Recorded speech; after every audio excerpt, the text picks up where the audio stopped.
Hello my lovelies and welcome back to my channel.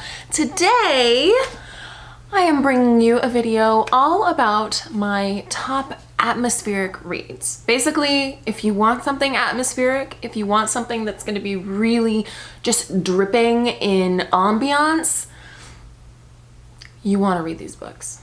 Trust me. So without further ado, let's just dive on in. All right, so the first book that I want to talk about is The Shadow of the Wind by Carlos Ruiz Zafón. So basically, Shadow of the Wind is an adult mystery, I guess it's like a mystery historical fiction sort of a book. So we follow our main character Daniel, who is living in Spain. He lives in Barcelona with his father, and when he's young, his father takes him to this secret library and tells him that he can choose one book, and that will be the book that he has to protect for the rest of his life, and the author that he has to get to know through all of his readings for the rest of his life. So Daniel chooses this book, and it's an incredible book. The author is amazing, the writing is monumental, just gorgeous. He loves this book.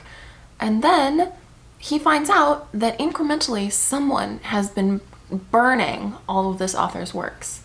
And we just get wrapped up into this beautiful emotional mystery about Daniel and his family and his world in Barcelona and how that relates to the world and life of this mystery author. And it's so good. Like, I was left speechless when I finished this book. The writing is impeccable. The story is so compelling and beautiful, and you just get this wonderful ambiance of this kind of dark, mysterious Barcelona world full of just people living their lives and the truth of living your life and how it's not always happy. But it's a beautiful, beautiful book. All right, the next book that I want to chat about is Neverwhere by Neil Gaiman. So this book is, I believe it's also an adult novel, and it is a fantasy novel about this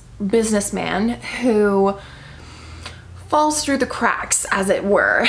He is really unhappy with his life in London, and suddenly people can't see him anymore, and he doesn't know what happened, but he gets thrust into this world of London below, where everybody is forgotten, everything is kind of grungy and dark and dirty, and there's this whole other world called London below.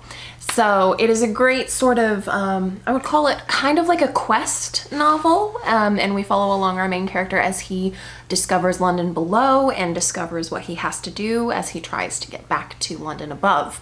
And again, super atmospheric. It's full of that sort of like dark, grungy, gritty, ugly, dirty city life. If anybody's interested in something kind of like, I mean, all I can think of to call it is grungy and gritty. So it's a great read. The next book that I want to chat about is Circus by Erin Morgenstern. You will all know by now probably that I love Erin Morgenstern with a burning passion. And Circus is a beautiful adult fantasy novel about these two magicians who are put on this quest, and they are told that they have to defeat another person in a competition.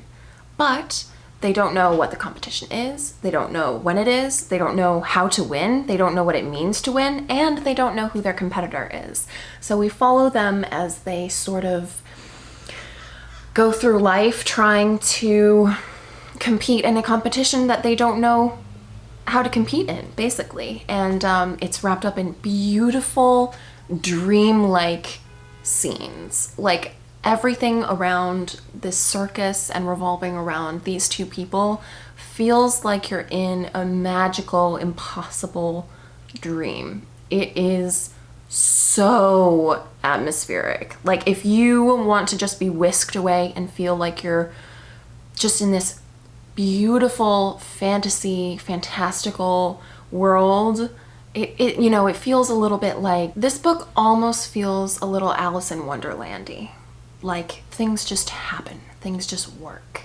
And the uniqueness of Erin Morgenstern's ideas is just spectacular. All right, the next book that I want to chat about is The Bear and the Nightingale by Katherine Arden. I just finished this book and I'm not gonna lie, I thought that it started out a little bit slow and I wasn't exactly sure where it was going. And then let me tell you, the second half of the book, spectacular, wonderful. It has a very unique fantasy idea behind it. So this is a YA fantasy novel and it is all about this girl who grows up in this land that I think is supposed to be reminiscent of Russia. And so it's a very cold, wintry read. If you're looking for something to read in the cold months, this is an excellent choice. And it is, this book is steeped in what feels like old mythology, old gods, old Russian folklore and fairy tale. It's very like Rumpelstiltskin-y kind of, that old like Grimm Brothers fairy tale kind of a vibe. And it's gorgeous. Again, very unique. I had no idea where the story was going. I thought that it was extremely creative and it's a pretty easy read. It's actually pretty quick. This one is only about 300 pages. So if you're looking for something that's just gonna immerse you in that cold, frosty, wintry fairy tale world, this is the one for you. All right, everybody, and lastly, the last book that I want to chat about is another one by Erin Morgenstern. And are you really surprised? Of course you're not, because it is The Starless C by Erin Morgenstern. Again, this was basically my favorite book of 2020. It was incredible.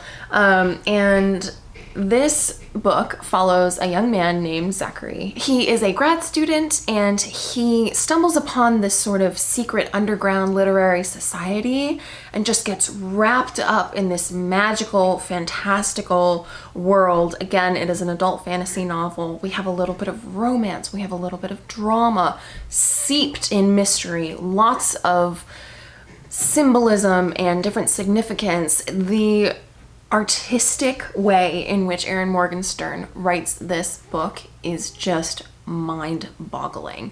Some people say that it's a little confusing. In my opinion, if you just sit with it and really pay attention to what's going on, it just, oh my gosh, it just steeps you in this gorgeous, amazing, fantastical world. I swear, Erin Morgenstern's imagination is impeccable. So again, if you're looking for something that's gonna remind you of like old English studies and leather and scotch and warm candlelit areas and just all of that, this is the one for you.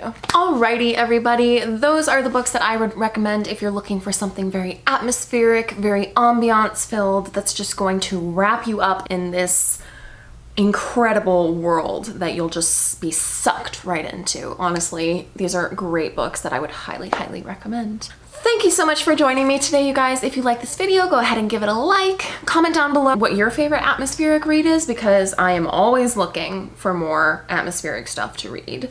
And subscribe if you like this video. We can join the little family. Thanks so much for watching, and I'll see you in the next one. Goodbye!